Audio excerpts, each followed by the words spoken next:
આખી હકીકત છે ને શું સામે આવ્યું છે સાહેબ?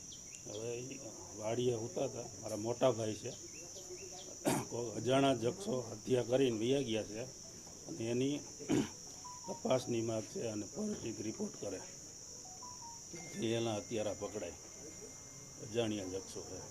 તમારા ભાઈ પૂર્વ સરપંચ હતા, કોઈ હા. ગામ સાથે કોઈ માથાકૂટ ના, કે ના, કોઈ ગામ સાથે એવું કઈ ઘટના એની કઈ ખ્યાલ ના છે? ના કોઈ એવી ઘટના કોઈ દી થઈ નથી. તમને ક્યારે ખબર પડી કે આવી ઘટના? સવારે હું તો ઘેરે હતો તો બાજુમાં લાલભાઈ રહીએ ને એ ટ્રેક્ટરની રાબ જોડાવા ગયા એટલે એને મને ફોન કર્યો, તમે ક્યાં ગાયે ગા અહીંયા વાડીએ આવો કે હરેશભાઈને માથાકૂટ થઈ. હું ગયો ત્યાં મૃત હાલતમાં પડ્યા હતા. વાડીએ એ એકલા હતા ને એક મજૂર હતો, એ રાતે પાછો નીકળી ગયો છે.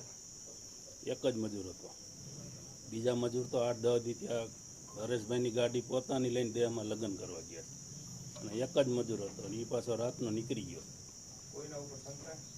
હવે એ તો એને પકડાય, એનું લોકેશન અમદાવાદનું બતાવે છે, દીધા હતા નંબર, તો એ સાચી હકીકત ખબર પડે.